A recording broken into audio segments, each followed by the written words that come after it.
and you want to invest in up-to-date technology without breaking the bank, well, this light is going to do it for sure.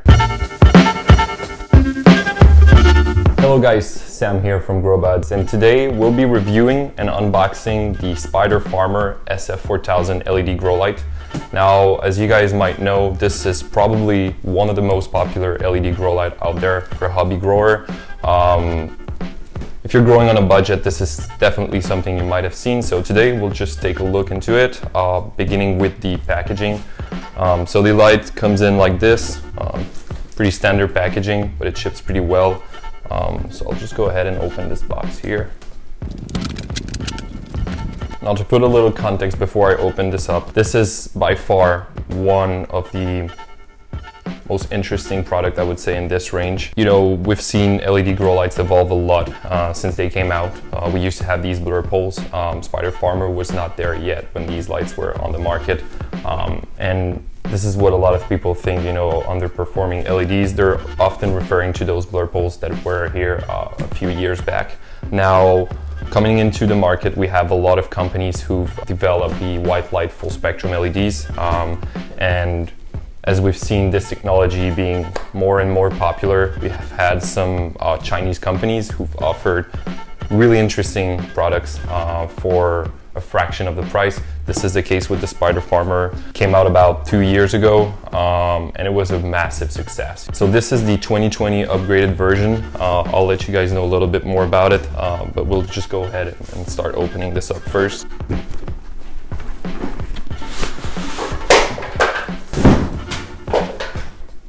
Packaging seems to be pretty good. It avoids pretty much any damage. We've shipped, I don't know how many of these lights, and it's always the same. You know, they come in, they're in good condition, so packaging is definitely on point here. We have the little Spider Farmer manual here that I'm gonna leave aside for now. So here it is.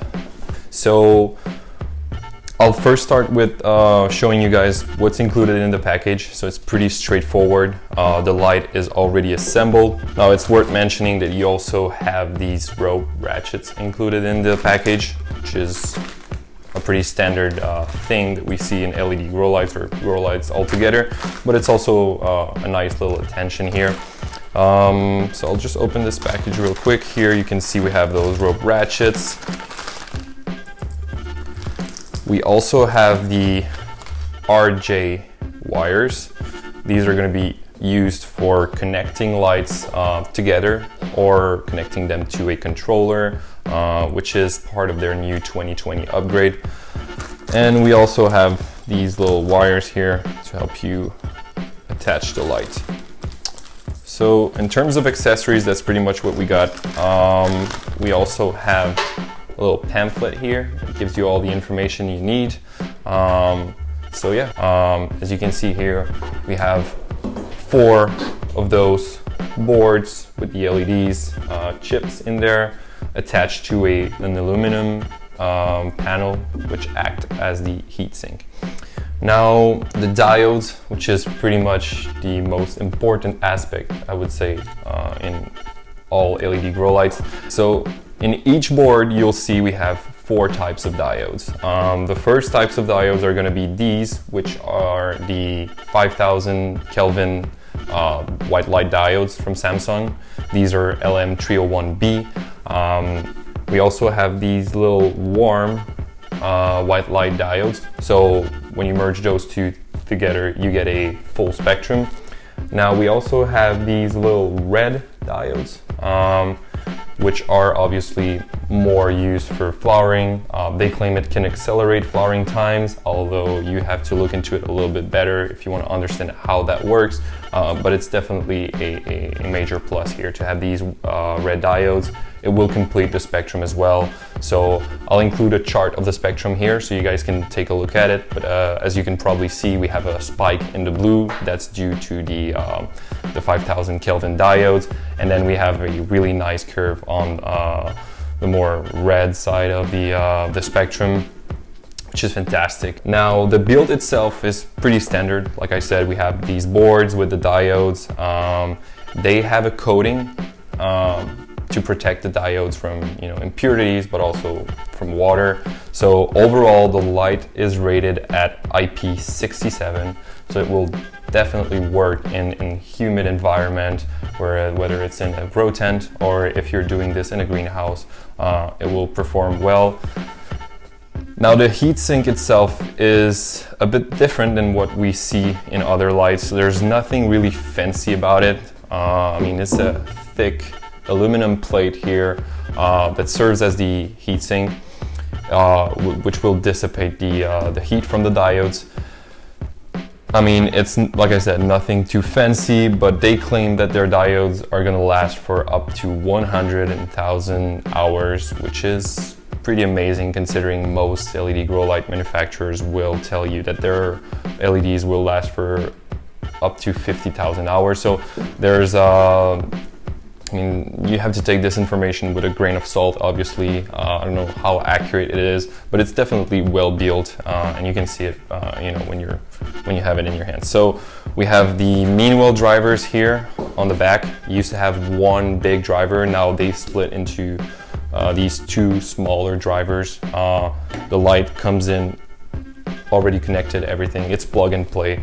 And one really interesting add-on that they've done here in 2020 is this module here, which will allow you to, first of all, dim the light with this little piece here. So you can go all the way down to 100%, to 0%, sorry, all the way up to maximum, so 100%. We have two channels that you can plug in with these wires that we just saw, the RJ ports basically, which allow you to connect and daisy chain multiple lights on the same circuit, and you can control them with a controller. So that's definitely a huge upgrade, knowing that we didn't have that in the last version. So props to Spiderformer for this.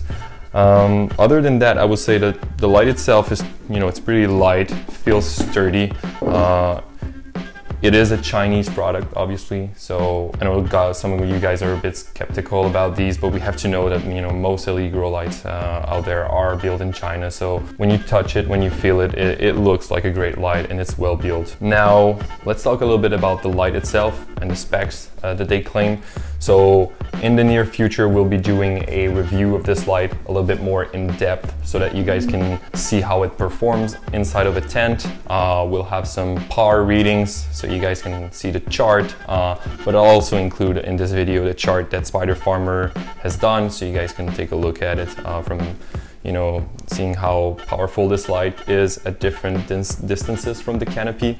But it performs pretty well, to be honest. So other than that, I think it's worth mentioning that the price point of this light is absolutely phenomenal. So this is one of the main reasons this has been and is still one of the most popular LED grow light out there as we're speaking, is because it is a Chinese knockoff of other lights that you guys might have seen in the US, but it performs just as good, right? But for a fraction of the price. So that's the main advantage when you're looking at this light, is the price point. So if you're a hobby grower, or even if you're a commercial grower looking to start with something that's going to last you for long, that's going to provide you good results, and you want to invest in up-to-date technology without breaking the bank, well, this light is going to do it for sure. It's a bit more expensive than a 1000-watt setup for sure, but if you look in the long run, the energy savings that you're doing, the spectrum that you're providing, a lot of things, you're gonna quickly realize that it's worth investing in these. Now, like I said, we have very expensive lights out there, but this one is kind of like the entry-level range, but it's so far one of the best in that range. So I'll just plug it real quick so you guys can see it.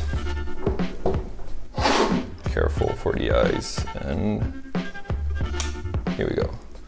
So right now this is at about 20%, and if I go all the way up to 100%, you guys can see this light is really, really bright. The power that it draws is about 450 watts, and the efficacy that they claim is 2.7. You're gonna see in some places they claim 2.9, but I'm pretty sure if we're talking about Samsung diodes like the 301B we're more into the 2.6 range here, which is really good. If you look at other lights out there, they pretty much have this efficacy unless you look into lights that have the newest generation of Samsung diodes. So it's definitely still up to date with the components that manufacturers have available. So maybe we can talk about some of the downsides that I think are worth mentioning. The first one, let me just turn it off first. Here we go. So the first one would be the build, right? So the fact that the light itself is that small, it can be an advantage for some people, especially when it comes to shipping and stuff like that. However, when it comes to coverage, it will not cover as well as a bar LED design. You can easily understand why this is a smaller square. So even if you put it into a 4x4 area or a 5x5, you'll have a lot of concentration of light in the middle, and it kind of dissipates really quickly when you go into the edges. So that would be one of the downsides. So if you're looking into optimal coverage, even coverage, I would say that looking into bar LED systems might be worth for you. But this is maybe one of the small downsides of this light. The other one would probably be the build, like the heatsink. We've seen a lot of lights improving their heatsink lately with improved designs and stuff. Now this one is pretty simple. We're talking about an aluminum panel and that's it. The light itself will cover a full cycle. So from veg to flower. I talked about the diodes already, but having these 4 diodes working together, you have a spike in the blue, which is fantastic for veg, and then you have a really nice curve in the reds, and even going a bit further than what you are used to see with those far red diodes that are in the middle of each board, which will give a little boost into this infrared kind of spectrum, and it will boost the flowering cycle significantly. I don't know. I don't think there's enough maybe of that deep red to really make a huge difference, but it's definitely a plus. I mean, you might want to look into how far red works, but if used correctly, it can accelerate flowering times and everything. So it's really, they've fine-tuned this light to include pretty much every feature that you might be looking for into an affordable package that comes in ready, plug and play. As I said, really good light so far. I mean, in terms of the coverage, they advertise this light as being able to cover a 4x4 up to a 5x5 area. Now my suggestion would be that if you're looking into flowering, you might want to stick to that 4x4 area. However, if you're looking to vegging those plants with the light, 5x5 will work well. So yeah, I think that's pretty much it. And if you guys have any questions regarding the light, any information you think I've missed or anything like that, make sure to list it in the comments. We'll be doing a review of this light in the near future. We want to review, well, first of all, the PPF.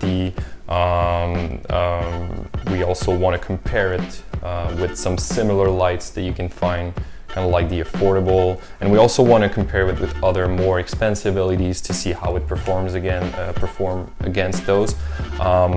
So make sure you include your questions in a comment, and I'll make sure that when we're doing the video next time, I'll answer those questions. And yeah, thanks for tuning in today, and don't forget to subscribe, like this video, and if you want to get this light at the best price, I'll also include the link to our grow shop in the description so you guys can check it out. See you next time. Peace.